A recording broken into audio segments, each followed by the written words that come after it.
Hi, I'm Dr. Trent McKay. I'm a board-certified orthopedic surgeon at Olympia Orthopedics in Olympia, Washington.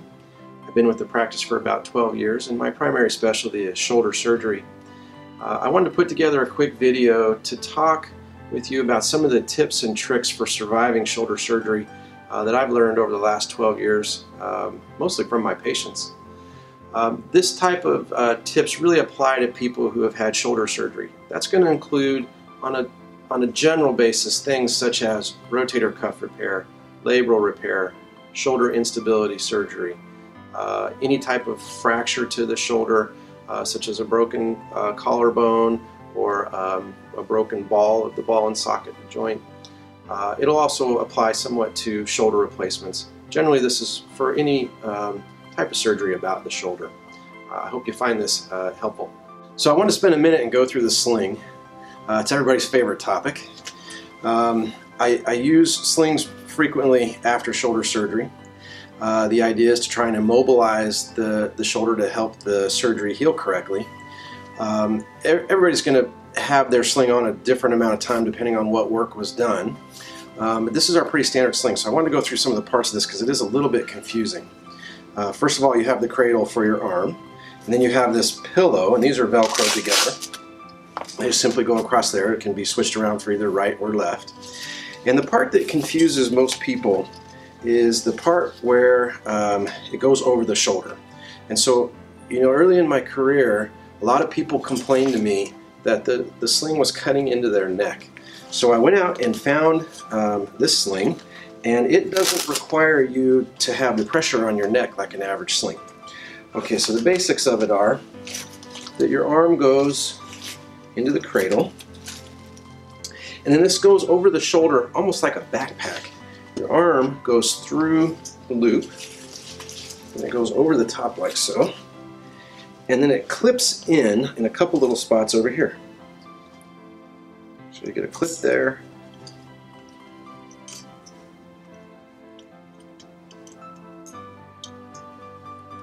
and you get a clip there. Okay, there's also a little strap that goes over the top to kind of keep the forearm down. And then there's a strap that goes around the back. So I can grab it. And this one clips into a little clip in the front. Now this keeps you pretty snug in the sling.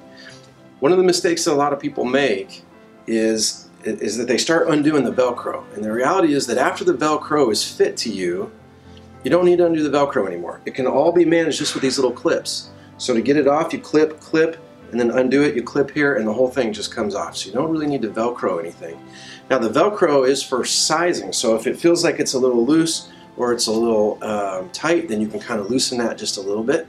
And again, I kind of told you how it keeps the pressure off the neck. You can see by having the strap go under the armpit, you should be able to see that. It goes under the armpit, and that keeps it off of the neck.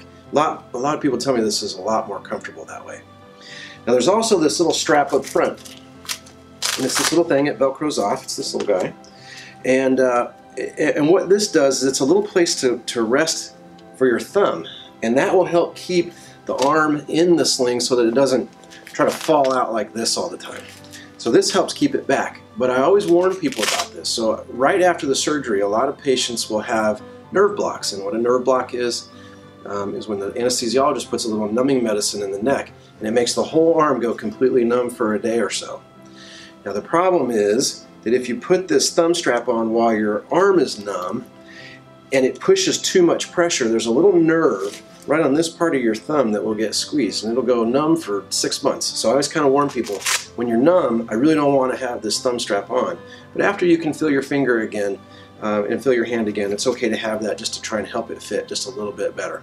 Okay, another common question that I get is, what is this ball for? A lot of people think it's a toy for the dog, but in reality, this is to help you recover. Okay, so you have to understand what happens after surgery. You have surgery, there's going to be a lot of swelling from the surgery, and then you go into this immobilizer, and what frequently happens to people is that they'll get a lot of collection of swelling and fluid down in the arm. The way your body normally works is it's moving around and it's flexing the muscles, and all that does pump all that fluid up back into the rest of your body and keep the swelling down. But when you're immobilized and post-operative, then you're really not going to be able to do that. So the ball is there for you to put in your hand and squeeze to get your forearm muscles pumping that fluid back out. So actually this thing will help you with swelling after surgery.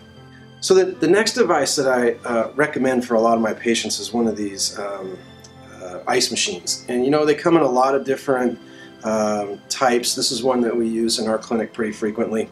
And the concept here is that it's just an ice chest.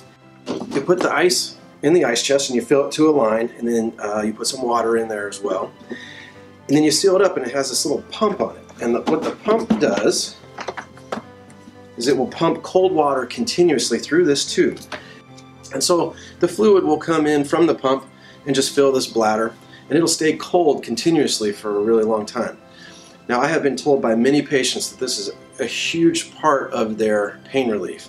It does not help you heal any faster. It won't help you heal any better. This is really just about being comfortable after surgery.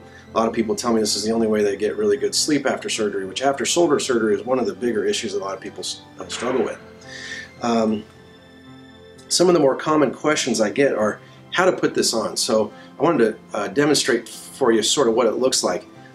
My impression is that people make it a little more complicated than it needs to be. The reality is it just needs to be on the shoulder so that it can get cold. There should always be a layer of clothing between this device and your skin. It can give you a frostbite if it gets too cold.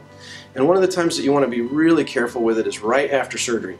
Again, a lot of people will have a nerve block where their whole arm is numb, so they may not recognize that parts of their skin are getting too cold. Generally, the manufacturer's advice on this is that you should use it 20 minutes on, 20 minutes off.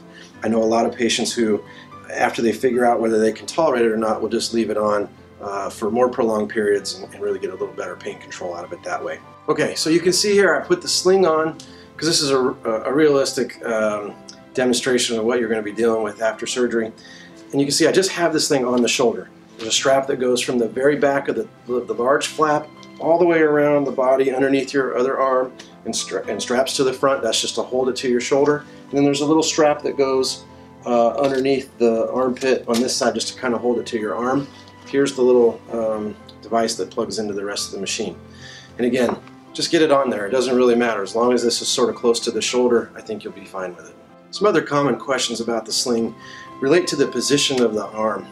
Generally, I tell people what we're trying to avoid is we're trying to avoid having the arm lift out like this. We're trying to protect the little fibers in there. I don't generally think it's a big deal whether it's more forward or more backwards. I would just adjust that for comfort. Another really common question is whether you have to sleep with it.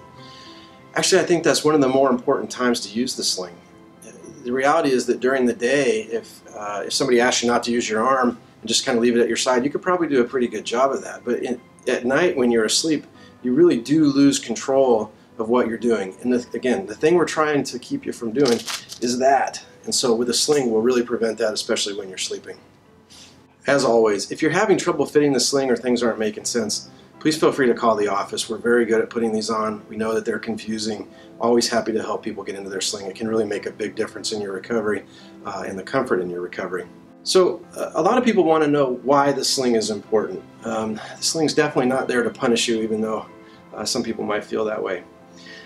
Just conceptually, I want you to think about what's happening. Generally, when people are wearing a sling for a while, what we're trying to have happen is we're trying to get a tissue to heal down. So let's say in this case it's going to heal down to a bone. So let's say this is the bone and this is the tissue. What we can do is we can bring the tissue over to the bone and we can secure it there with little devices that we call anchors or sutures. But if you could zoom in to this interface right where these two meet with a microscope and look at what's happening, what you'd see is something like the bone sending up these little fingers and the tendon sending down these little fingers. And they're trying to meet in the middle like this and heal together. That's how you get a good solid heal out of a surgery. Now the problem is, in the very beginning, these little fingers, these things are like a cell thick. They have no structural integrity. So if you're moving around a bunch, they just go away and they don't come back. And so you never end up getting this. So that's what the sling is for, just theoretically.